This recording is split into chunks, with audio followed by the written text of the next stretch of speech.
মেক্সিমকো industrial পার্কের সব কারখানা খুলে দেওয়া, ব্যাংকিং ব্যবস্থা পুনরায় চালু এবং অন্যান্য বকেয়া পরিশোধের দাবিতে মানববন্ধন করেছে কারখানা কর্মকর্তা কর্মচারীরা। অপ্রীতিকর ঘটনা এড়াতে কারখানায় আশেপাশে মোতায়েন আছে আইন শৃঙ্খলা বাহিনী। আরও জানাতে গাজীপুর থেকে যুক্ত হচ্ছেন সহকর্মী আবুল হাসান। কর্মসূচি কিভাবে পালন হচ্ছে এবং তাদের কি কি দাবি রয়েছে?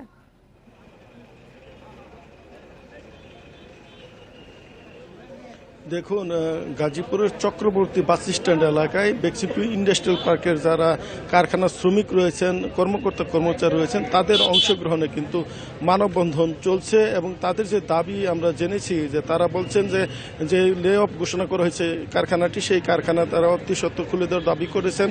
ব্যাংকিং যে কার্যক্রম সেটি যারা চালু করা হয় সেই দাবি তারা তুলেছেন এবং সেই দাবি আদায়ের লক্ষ্যে কিন্তু আজকে মানববন্ধন কর্মসূচি পালন করছেন। আপনাকে যদি দেখাতে চাই, এখানে কিন্তু যে মানববন্ধন কর্মসূচিটি শুরু হয়েছে সেটি কিন্তু সকাল 10টায় শুরু হওয়ার কথা থাকলেও সকাল 9টার আগে কিন্তু এখানে হাজার হাজার শ্রমিক, কর্মকর্তা কর্মচারী এবং সাধারণ মানুষ এখানে সামিল হয়েছেন। তারা কর্মসূচিতে যোগ দিয়েছেন এবং স্বতঃস্ফূর্তভাবে তারা এই কর্মসূচিতে যোগ দেয়।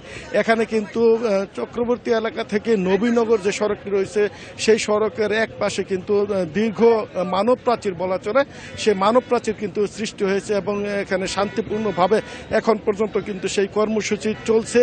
এবং আমরা কারখানার কয়েকজন শ্রমিকের সঙ্গে কথা বলেছিলাম, কর্মকর্তাদের সঙ্গে কথা বলেছিলাম। তারা যেটি জানিয়েছেন যে গত মাসে এই কারখানাটি লে অফ ঘোষণা করা হয় এবং এরপরেই তারা কিন্তু মানবতার জীবনযাপন করছেন। তারা বলছেন যে তাদের যে এখানে কর্মসংস্থান সেটি অনিশ্চিত হয়ে পড়েছে। পাশাপাশি তারা যে বেতন বা স্যালারি পেতেন সেই বেতন দিয়ে কিন্তু তাদের পুরো সংসার চলতো, সেই ব্যাপারটিও কিন্তু এখন অনিশ্চিততার মধ্যে পড়ে গেছে। ফলে তারা বলছেন যে তাদের কর্মসংস্থান সচল রাখার স্বার্থেই এই কারখানাটি খুলে দিতে হবে এবং সেই ব্যাপারে সরকারের সহযোগিতা তারা চেয়েছেন। পাশাপাশি সাধারণ মানুষ এখানে অংশগ্রহণ করছেন। তারা যেটি দাবি করেছেন যে কারখানার এখানে যে আশেপাশের এলাকা রয়েছে সেখানে বাসা বাড়ি রয়েছে, দোকানপাট রয়েছে, বিভিন্ন ব্যবসা প্রতিষ্ঠান রয়েছে। এই কারখানার উপর ভিত্তি করে এই কর্মচাঞ্চল্য এবং এখানে কিন্তু যে সেবার বিষয়টি সেটি সচল ছিল। তারা বলছেন যে এই কারখানা যদি বন্ধ হয়ে যায় তাদেরও ক্ষতি হবে। সেই জন্য তারা সরকারের কাছে দাবি করেছেন যেন অবিলম্বে এই কারখানাটি খুলে দেওয়া হয় এবং ব্যাংকিং যে সেবা, ব্যাংকিং যে ব্যবস্থা সেটিও যেন সচল করা হয়, সেই দাবি তারা তুলেছেন।